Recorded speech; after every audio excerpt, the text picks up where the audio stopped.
이 본문을 읽으면 누가 떠오르냐면 저는 개인적으로 스데반의 설교가 같이 이렇게 겹쳐 보입니다. 그 사도행전의 스데반의 설교는 유대인들이 그토록 자랑했던 사람들을 스데반이 조목조목 얼마나 못났는지를 설교를 합니다. 이스라엘 사람들이 그렇게 자랑했던 자기의 조상들을 한 토막씩 한 토막씩 쳐내는 이 스데반의 설교를 듣고 유대인들은 분노를 참지 못해 결국 스데반을 돌에 쳐 죽였던 거죠. 제가 왜 오늘 이 본문이 스데반의 설교와 오버랩된다고 말씀을 드리냐면 세 가지입니다. 첫째로 이 베냐민 지파 중에 부잣집의 아들이 하나님의 사람이 어디 있는지를 몰랐다는 거예요. 대신 그 하나님의 사람이 있다는 것을 그 집의 종, 사환이 알고 있습니다. 그런데 그 집의 종, 사환은 알고 있을 뿐이지 그 하나님의 사람이 어디에 사는지는 또 몰라요. 수소문 하던 중에 물길러 나온 여자들이 그 사무엘이 거처하는 곳이 어딘지를 가르쳐 줍니다. 이게 첫 번째, 이스라엘의 왕이 될 사울의 실력입니다. 두 번째로, 사무엘을 만났는데 사울이 여인들이 가르쳐주는 집을 찾아가서 사무엘을 만났는데 자기 코앞에 나타난 사무엘을 보고 또 못 알아봐요. 그게 누군지를 몰라요. 이게 이스라엘의 왕이 되겠다고 하나님께서 택하신 사울의 실력입니다. 세 번째로, 사무엘이 사울에게 조근조근 이야기를 해요. 그런데 못 알아들어요.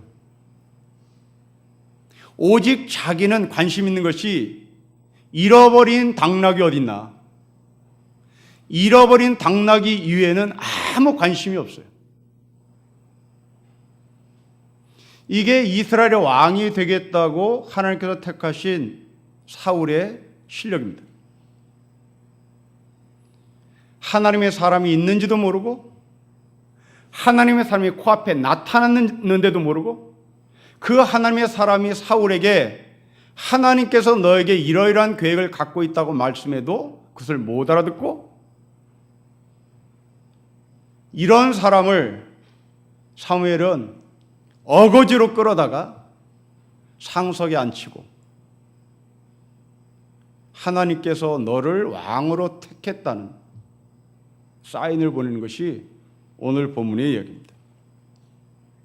자, 우리는 이 네 가지 이야기, 세 개는 사울의 실력 없음, 그리고 마지막 하나는 사무엘이 어거지로 사울을 데려다가 왕으로 앉히려고 하는 이 사무엘의 마음을 한 번 더 깊이 들어가서 생각을 해보도록 하겠습니다.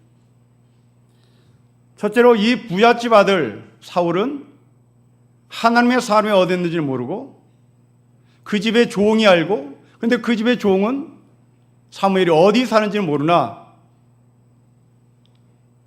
사무엘이 사는 장소를 알았던 사람은 이름 없는 물길로 나온 여인이었다. 그렇다면 하나님께서 하나님의 사람으로 그리고 이스라엘의 왕으로 누구를 택하는 것이 옳았을까? 여인들을 택하는 것이 옳았지요. 고대 시대에 여인들을 왕으로 세울 수 없다면, 그렇다면 사환이라도 세우는 것이 낫지요. 실력 면에서 보면 여성이 제일 실력 좋았고, 그 다음에 종이 좋았고, 그 다음에 사울은 아무 실력이 없었습니다. 그렇다면 여성을 세우든지, 아니면 고대 시대라서 여성을 세울 수 없다면 사환을 세우는 것이 좋았을 겁니다. 그런데 하나님은 이렇게 가장 실력 없는 사울을 왕으로 세우겠다고 계획을 합니다. 이제 그것만이 아닙니다. 여러분 18절 보십시다.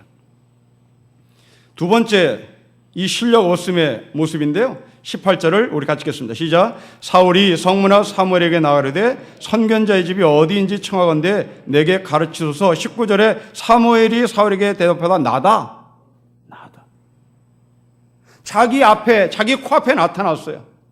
그러면 아무리 못나도 그 사무엘에게서 느끼는 포스는 있을 거 아니에요. 사무엘에게서 느끼는 어떤 영적인 포스가 있을 거 아닙니까?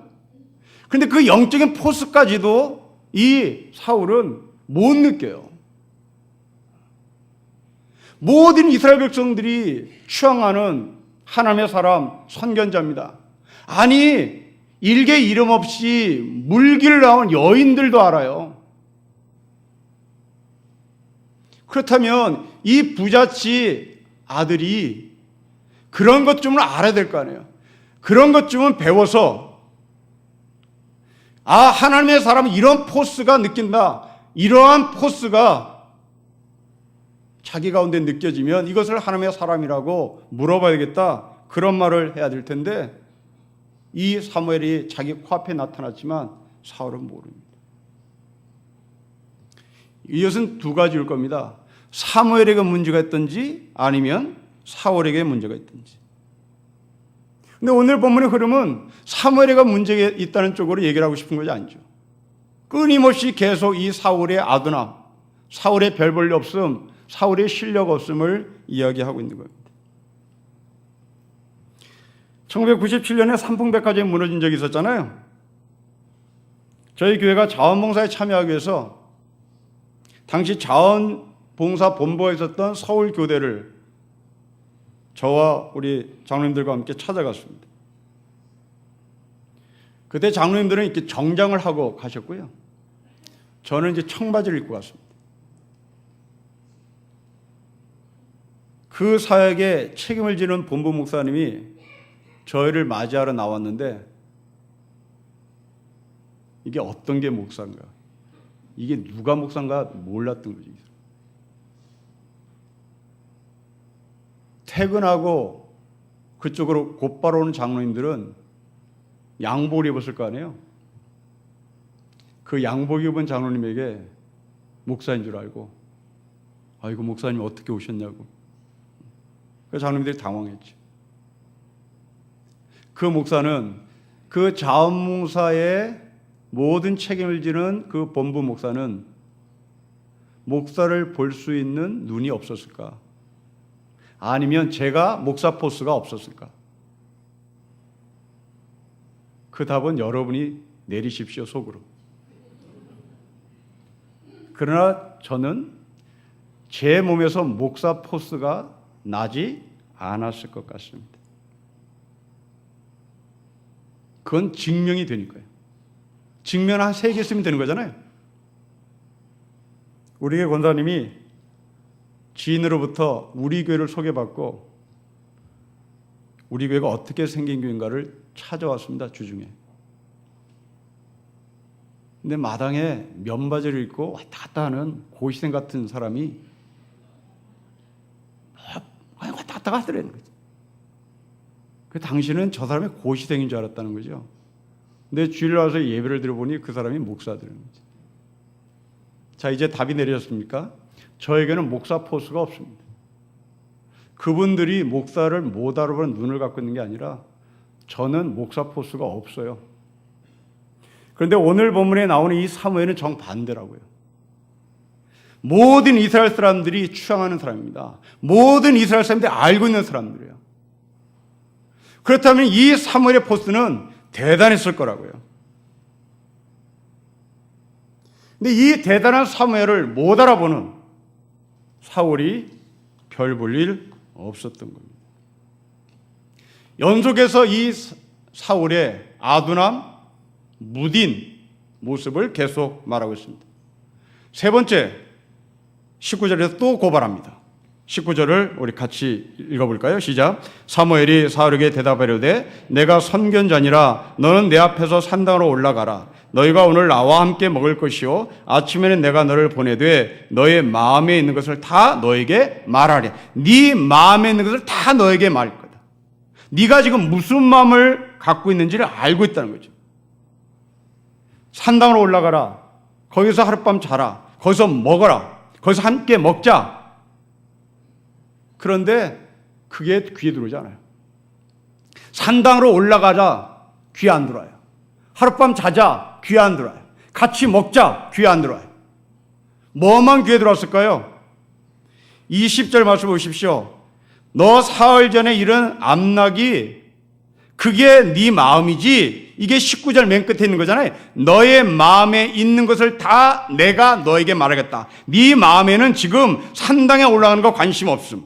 너 나랑 잠자는 거 관심 없음. 너 나랑 밥 먹는 거 관심 없음. 오직 네 마음에는 암낙이 잃어버린 거 그거 그 생각이 너를 지배하고 있지 이 말입니다. 이게 이스라엘의 왕이 되고자 하나님께서 택한 사울의 실력입니다. 자, 여러분 우리를 한번 되돌아봅시다. 여러분의 귀에 들리는 하나님의 말씀이 뭘까요? 여러분에게 산당을 올라가라 귀에 들어올까요? 하나님과 함께 자자 귀에 들어올까요? 하나님과 함께 밥을 먹자 귀에 들어올까요? 잃어버리는 암낙이 내 월급 봉투, 내 승진, 내 봉급이 얼만큼 올랐나?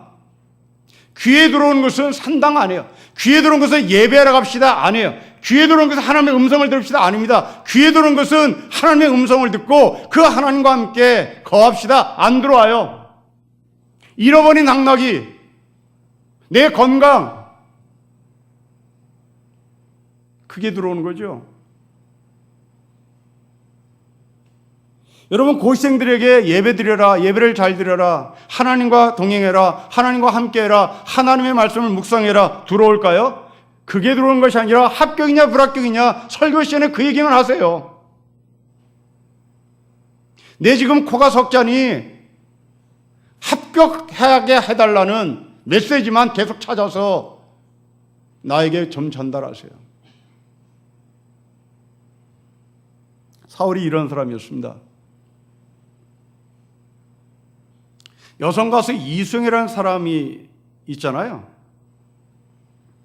이 사람이 연예인들 앞에 자신만의 기도법을 강의를 한 적이 있다는데 이 여자 가수 이수영이라는 자매가 자기 나름대로의 기도법은 두 가지였습니다. 하나는 소망하는 배우자의 모습을 조목조목 나열해서 기도해라. 두 번째, 하여튼 있는 힘을 다해서 자세히 기록을 해서 배우자를 위해서 기도해라.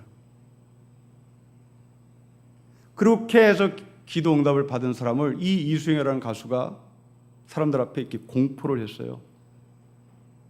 2년 동안 기도를 했더니 이렇게 기도했더니 호남형 변호사를 만났다고 밝힌 이름을 밝혔어요. 제가 여러분에게 말씀을 드리지 않는 이유는 설교 시간에 여러분의 머리가 다 그쪽으로 가서 이제 이 일부터 안 들을까 봐 이제 그건 몰라요. 꽃미남 의사와 결혼을 했다고 기자회견을 해서 하나님의 기도 응답을 받았다고 말한 누구누구 지금 외국에서 살고 있습니다. 더 궁금하죠? 그 의사는 치과 의사입니다. 이제 더 궁금하죠? 여러분 개척교회 어떤 목사가 자전거를 하나님께 달라고 간절히 기도했대요. 근데 3주일이 지나도 기도응답이 이루어지지 않아서 하나님께 하소했다는데 내가 이렇게 간절히 자전거를 달라고 기도했는데 3주 동안 하나님께서 응답하지 않는 이유가 뭐냐고. 그냥 하나님께서 짠하고 나타나서 뒤통수한테 때리면서 하시는 말씀이 미제냐? 독일제냐? 일제냐? 삼천리 자전거냐? 여러분, 이게 우리 귀에 들리잖아요. 하나님과 동행하라, 예배해라, 산당에 올라가라, 주님과 함께 먹고 마시라. 들어오지 않습니다. 그럼에도 불구하고 하나님은 사울을 왕으로 세웠다면, 그럼에도 불구하고 하나님은 우리 같은 사람을, 그렇게 가수 이수영이라는 자매가 기도법은 이런 거야 라고 가리키는 거기에만 관심이 있고, 우리가 예배하러 가는 데는 관심이 없음에도 불구하고 우리를 왕 같은 제사장으로 삼으셨습니다. 세상의 관점에서 보면 하나님 번짓을 잘못 잡은 거죠. 차라리 물길을 나온 여인을 왕으로 세우는 것이 나았습니다. 하나님이 나를 목사로 만드시고 여러분을 구원하셨다는 것은, 이것을 어떻게 설명할까? 설명할 방법이 없습니다. 차라리 저 밖에 있는 누군가를 끌어다가 이 자리에 서서 입담 좋은 사람에게 설교를 시켜도 더 설교를 잘할지도 모르겠습니다. 일생일대에 저를 목사로 하나님께서 택하신 것은 하나님의 영원성 중에 가장 큰 실수였을지도 모르겠습니다. 여러분들을 교회 장로로, 여러분들을 교회 권사로 하나님께서 택하신 것은 하나님의 영원한 일생 가운데 가장 큰 실수였을지 모릅니다. 이건 사울이 하나님께서 왕으로 택했다는 것은 하나님의 관점에서는 큰 실수였습니다. 이런 사울에게 사무엘이 하는 이야기를 들어봅시다. 여러분 20절부터 21절 보십시오. 우리 20절부터 21절을 같이 읽겠습니다. 시작. 사흘 전에 이른 내 암나기를 염려하지 말라. 찾았느니라. 온 이스라엘이 사모하는 자가 누구냐? 너와 너의 아버지의 온 집이 아니냐 하는지라. 사울이 대답하려되 나는 이스라엘 지파의 가장 작은 베냐민 사람이 아니니까, 또 나의 가족은 베냐민 지파의 모든 가족 중에 가장 미약하지 아니하니까 당신이 어찌하여 내가 이같이 말씀하시나이까. 여러분, 이 21절 말씀 겸손한 것 같잖아요. 겸손한 게 아니라 20절과 연결시켜 보면 온통 머릿속에 암나기만, 잃어버린 암나기만 생각하고 있는 이 사울에게 왕이 된다. 20절 맨 끝에 이스라엘 사모하는 자가 누구냐? 너의 집이다. 그랬더니 21절에 웃기지 마세요. 이게 겸손이 아니라 웃기지 마세요. 우리 집은 그렇게 실력 있는 집이 못 돼요.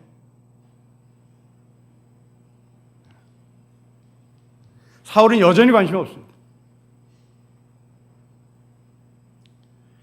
그런데 이 사무엘은 이런 사울을 다시 이 하나님의 계획하신 자리에 갖다 놓으려고 그냥 안간힘을 쓰는 거죠. 여러분, 목사가 평생 하는 일이 이거인 것 같습니다. 목사가 평생 하는 일이 이거죠. 여러분들이 전혀 관심이 없어요. 하나님의 함께 하심, 영원, 정말. 여러분들이 관심 있는 것은 오직 봉급. 그것을 이 자리에 갖다 놓으려고, 이 자리에 갖다 놔야 되는 거예요.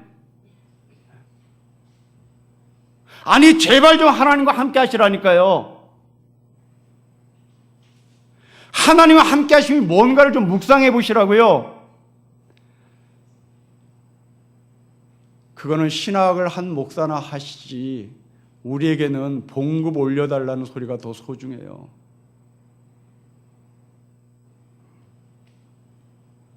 우리의 관심은 잃어버린 낙입니다.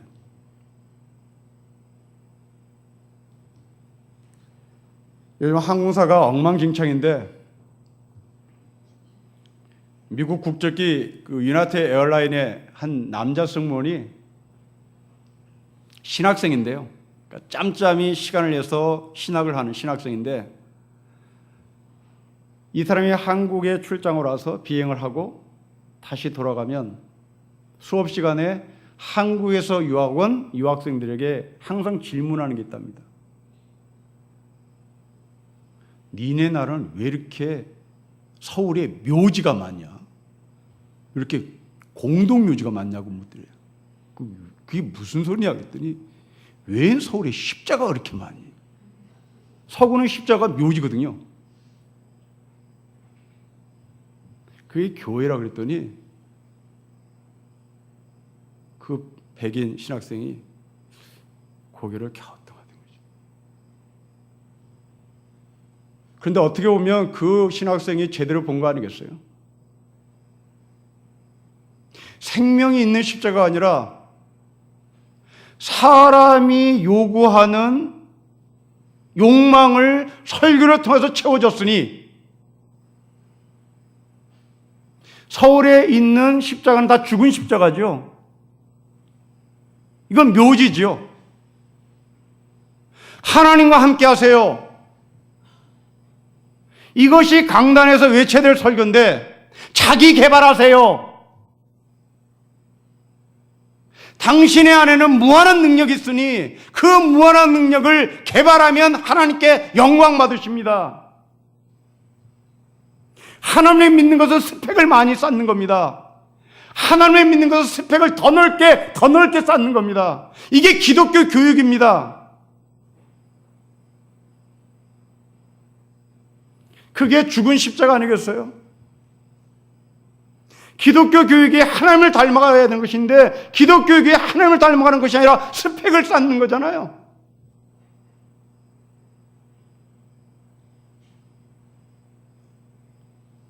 이러면서 이 사무엘은 아무 새가 없는 사울을 하나님의 자리에 갖다 놓으려고 고군분투한 겁니다.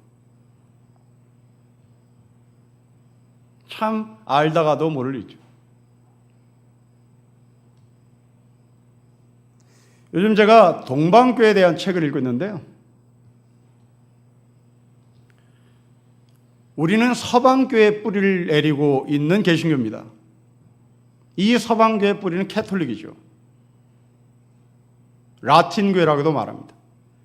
그 서방교회의 뿌리를 내리고 있는 개신교. 반대로 동방교회는 그리스 정교, 러시아 정교, kop틱 정교, 아니면 정교 이렇게 표현하는데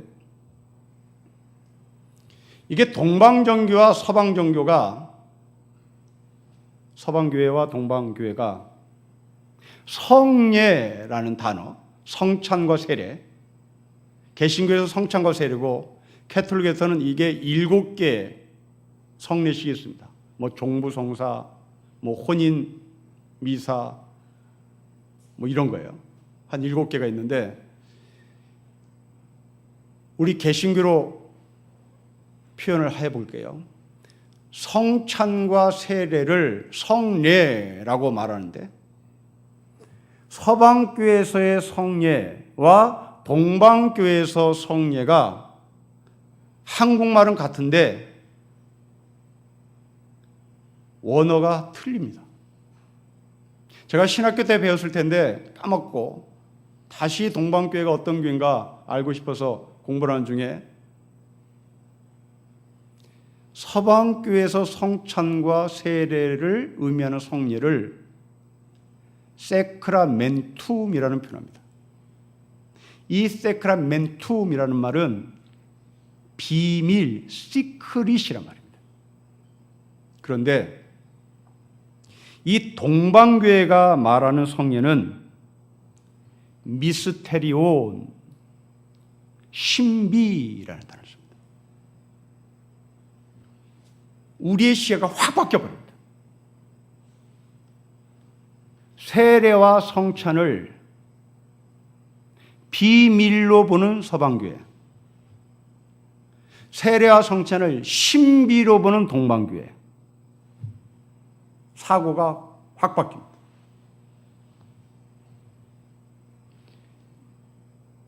세례와 성찬을 세크라멘툼, 시크릿, 비밀로 보는 서방교회는 구원을 비밀로 보니 그 비밀을 풀어야 되는 겁니다. 있는 힘을 다해서 풀어야 되는 거예요. 풀어서 당신은 구원을 받았어 하고 확증시켜 주는 거예요. 그래서 개신교, 우리 한국의 개신교의 모든 공통점의 교회는 성찬 때 목사가 반드시 브레이크를 하나 겁니다. 세례 받은 사람만 참여하세요.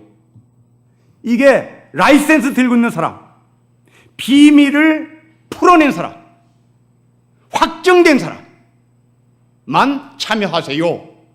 이런 말이 되는 겁니다. 그런데 동방교회가 미스테리온, 신비로 표현하는 성례는 세례를 받음과 동시에 신비의 세계로 들어가는 겁니다. 성찬을 먹음과 동시에 신비의 세계로 들어가는 거예요. 설명할 길이 없어요. 확증시켜 주세요. 이것은 서방교회 교인들이 하는 질문이고 동방교회 교인들에게는 그런 질문이 없어요. 내가 성찬에 참여하는 것이 하나님의 신비 속에 들어가는 거예요. 내가 세례받는 것이 하나님의 신비 속에 들어가는 거예요. 성도 여러분, 여러분들은 신비가 좋겠습니까? 비밀이 좋겠습니까? 네, 비밀이 좋죠. 그러니까 밝혀야 되니까, 확증해야 되니까, 답을 딱 줘야 되니까. 그런데 그것이 전부가 아닙니다. 예수님은 그 한 몸에 하나님의 신성과 하나님께서 우리에게 주신 인성을 동시에 갖고 있습니다. 이것을 세크라멘툼으로 볼 건지 미스테리온으로 볼 건지. 예수님이 자기 몸 안에 하나님의 신성과 하나님의 인성을 동시에 갖고 있는 것을 세크라멘툼으로 보면 이것은 밝혀야 되는 거예요.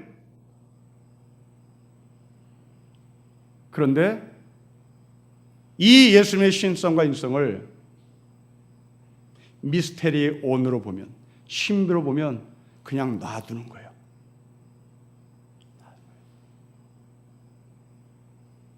우리의 신앙은 늘 세크라멘툼으로만 기울어 있죠. 그리고 마지막 궁여지책으로 하는 말입니다. 몰라.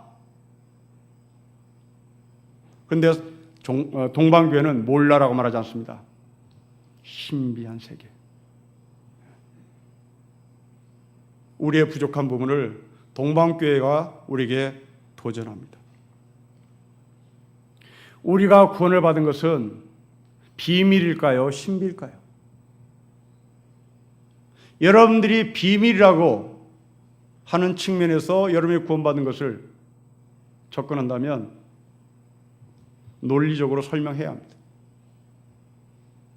그러나 신비로 보면 내가 세례를 받았기 때문에 구원받은 것이 아니라, 이렇게 해서 증명되는 것이 아니라, 내가 세례를 받기 전, 내가 하나님을 만나기 전, 나도 모르게, 나도 전혀 몰랐, 그것을 태초자라고 표현하면 좋겠죠. 그 태초전부터 하나님께서 나를 택하신 그 신비 속에 내가 있었습니다. 그 신비 속에 내가 있었는데 이제 하나님의 때가 되어서 하나님께서 나를 세례받게 하셨고 나를 성찬에 참여하게 하셨더니 이제 나는 세크라멘툼을 발견했습니다. 그 세크라멘툼을 해석했습니다.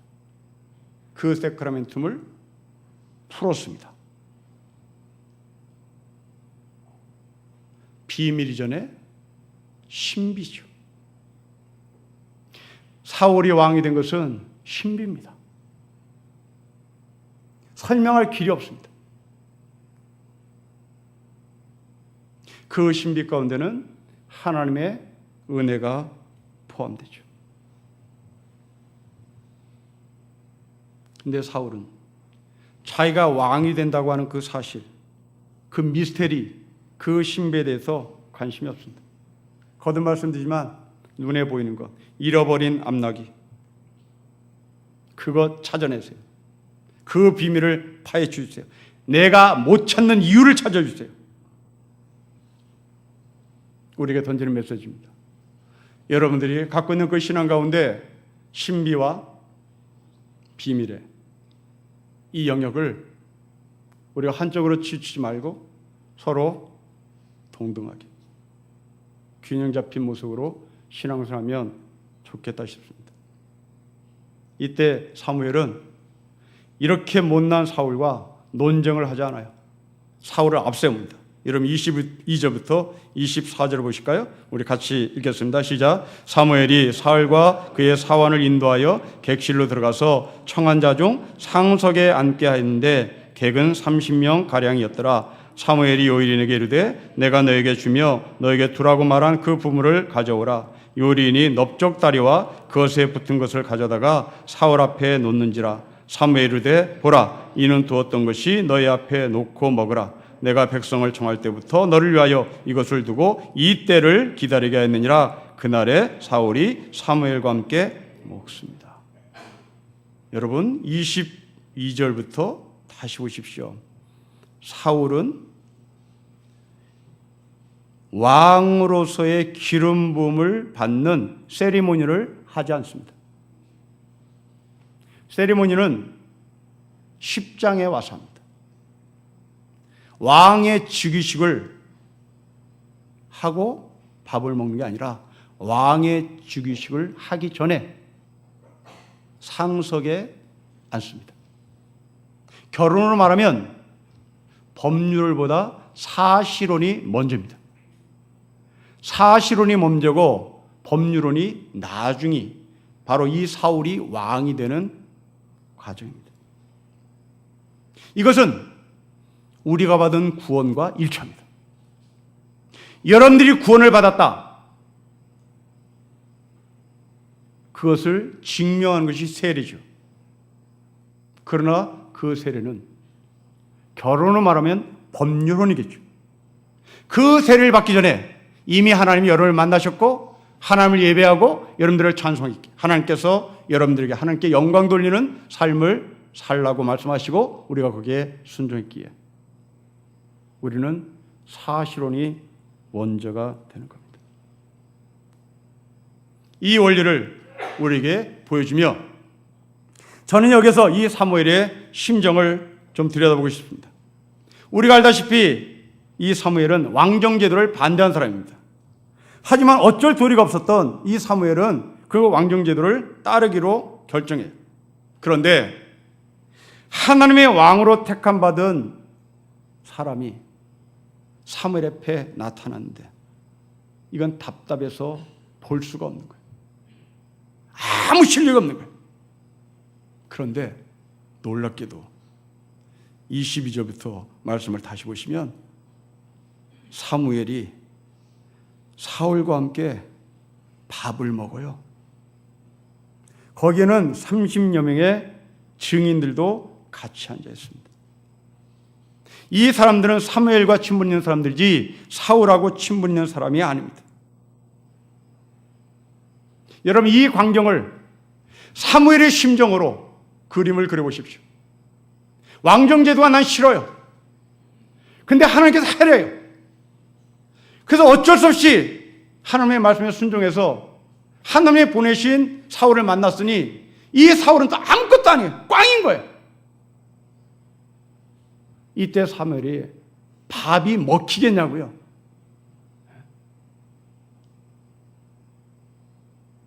여러분 아들이 결혼한다고 어떤 자매를 데리고 왔는데 이게 아무 실력이 없는 거예요.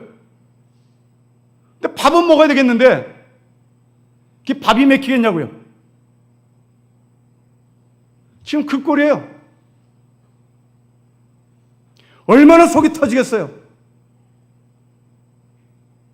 이런 아무것도 없는 것을 내가 어떻게 기름 부어야 하나. 그런데 사무엘은 전혀 내색을 하잖아요. 왜 그랬을까요? 사무엘이 통치라는 것이 아니라 하나님은 사무엘을 통해서 통치할 것이라는 것을 사무엘은 고백을 하고 있던 거죠. 이제 밥을 먹었습니다. 25절 보십시오. 그 밥을 먹고 식사를 물린 후에 하는 말입니다. 그들이 산당에서 내려 성읍에 들어가서 사무엘이 사울과 함께 지붕에서 대화하고 26절에 일찍이 일어났으니 그 사이에 잠을 잔 거죠. 밤늦게까지 이야기를 했던 것 같습니다. 무슨 이야기를 했는지 몰라요. 그런데 25절은 좀 더 구체적으로 말을 하겠다고 말합니다. 일찍이 일어날 때 동틀 때쯤이라 사무엘의 지붕에서 사울을 불러이르되 일어나라 내가 너를 보낼 것이다. 그리고 두 사람 사울과 사무엘이 함께 밖에 나가서 무슨 이야기를 도란도란 했어요. 단독 회담을 한 거죠. 사환을 앞서 보내고 27절 말씀에 보면 사환을 앞서 보내고 너는 잠깐 여기에 서 있어라. 내가 너에게 들려주겠다. 하나님의 말씀을 들려주겠다. 그 단독 회담에서 하나님의 비밀을 사무엘은 사울에게 전달합니다. 이것을 전달할 때 사무엘의 심정은 반신반의했겠죠. 그러나 사울을 쳐다본 사무엘이 아니라 사울을 통치하실 하나님을 쳐다봤던 사울은 미우나 고우나 사울에게 하나님의 말씀을 전했습니다. 여러분, 이것이 우리 모습이 아닌가 싶습니다. 하나님에 대한 세계 알고 싶지도 않습니다. 코앞에 갖다 줘도 알고 싶어 하지 않습니다. 끌어다가 먹여도 먹고 싶지 않아. 그리고도 목사가 됐습니다. 그리고도 안수집사 됐어요. 그런데 마지막을 기억합시다. 독대했다. 독대했다. 하나님이 여러분과 독대하자고 말씀하신다. 목사하고 독대할 필요 없습니다. 입시에 나오지 않을까요? 여러분의 실력을 하나님 앞에서 독대하십시오. 하나님의 말씀을 들으십니다. 그래서 사울이 왕이 되는 그 자리에 갔던 것처럼 우리가 왕 같은 자리에 기쁨과 감사함으로 가는 저 여러분이 되시기를 주의 이름으로 축복합니다. 기도하겠습니다. 하나님 아버지, 정말 아둔하고 정말 아둔하고 정말 아둔했던 사울이 왕이 됐다는 것이 미스테리입니다. 그럼에도 불구하고 하나님은 그 미스테리 속에서 하나님의 비밀을 사무엘을 통해서 가르쳐 주셔서 마침내 사울이 왕이 된 것을 우리가 알고 있고 이 모습이 우리인 것을 고백합니다. 하나님, 내가 목사가 되고 내가 장로가 되고 내가 안수입사가 되고 내가 권사가 된 것이 웃을 일이고 웃기는 일이고 자다가도 헛소리가 나올 수밖에 없는 실력 없는 저희들인데 기꺼이 하나님은 우리에게 하늘의 비밀을 가르쳐 주셔서 그 하늘의 비밀을 하나씩 조금씩 알게 하심에 참으로 감사합니다. 원하옵기는 하나님과 독대하는 시간을 이전보다 더 많이 만들어서 그 하나님의 독대 속에 하늘의 세미한 음성을 들을 수 있도록 축복해 주십시오. 명실공히 왕같은 제사인 것을 저희가 증명하며 살아가는 하늘의 백성이 되게 하여 주십시오. 주 예수 그리스도의 이름으로 기도합니다. 아멘.